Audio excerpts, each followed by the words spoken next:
Hey, what's up guys? Alex with Bay Cities Construction. Hey, we're here at our latest full remodel in El Segundo. And we got a lot of stuff going on here. It's a kitchen and bathroom remodel job, but we did a little bit of demo. The floors are hammered. And this is what happens when you buy an old house. Let's go check it out.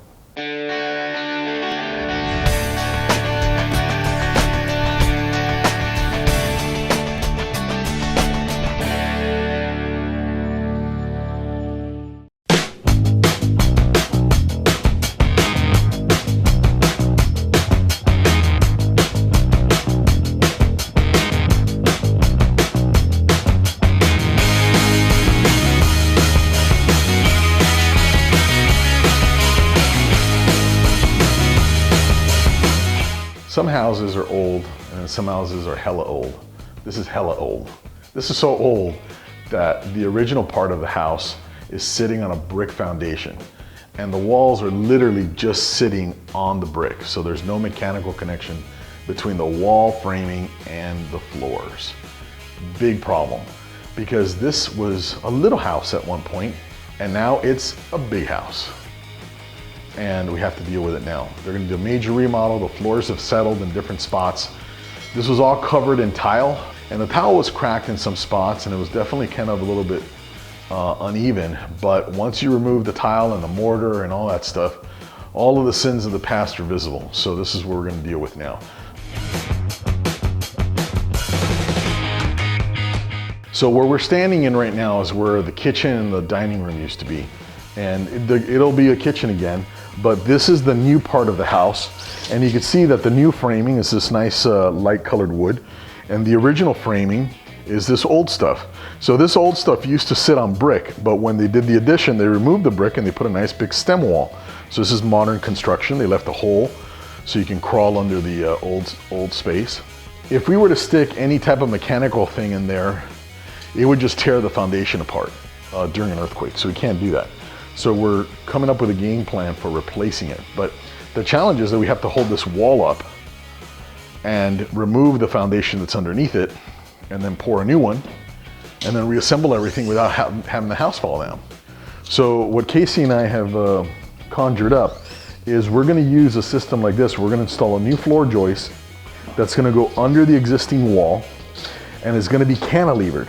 So we're gonna put weight on 2/3 of the space away from the wall, and then we're gonna excavate everything that's underneath it. And that'll allow us to do long stretches of the foundation at the same time.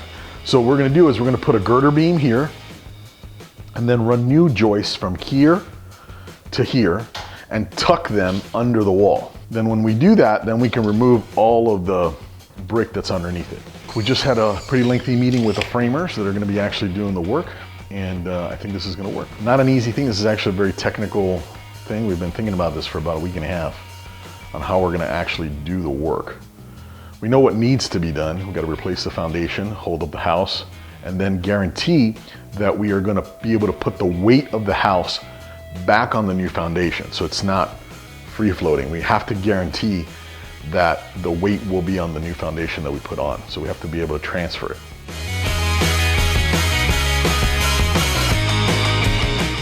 Once we're done repairing all of this stuff, this is gonna be the kitchen. This has always been the kitchen, but we're gonna change the layout a little bit so that it has more function and you can fit more than 2 people in here at the same time. So it's gonna be an interesting project, kind of really cool stuff happening here. I'm standing in the master. There's old brick in here too. And this is part of the problem. Let me kind of guide you through it. This new wood was used to level up the floor, but all of the gravity load sits here. And you can see it's just put in uneven. There's no pattern to it. So its integrity is not very good. Let's go in here in this other room. The idea is that we're gonna change the orientation of these joists. We're gonna stick them, gonna go perpendicular to the wall, stick them under the wall, and act as a cantilever to hold up the wall. I'm gonna put a shoring wall on this side, and basically that'll allow us to demo out all of the brick, the entire length of the home. If you have a house that was built in the 1970s, even in the late 80s, you may have this plywood subfloor that's kind of thin. If you feel its sponginess, if you glue anything to it, it becomes a problem. So we're gonna put SPC floor down here, but we gotta get it all level. In the upstairs bathroom, which is where I'm at now, so this is a Jack and Jill. We're gonna have shower here, toilet, and a big vanity. You got all this weird plumbing. It's very common with remodels. You gotta fix all of the old sins. So we're gonna reconfigure, just had a meeting with the plumber to reconfigure this stuff here.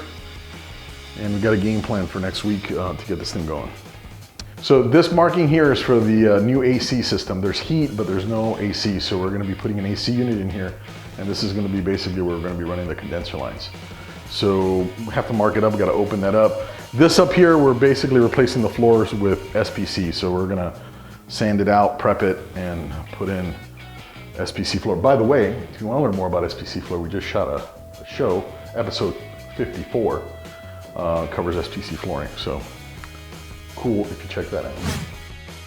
Well, folks, that concludes our little site visit today. We've got a lot to do here. Look forward to sharing it with you.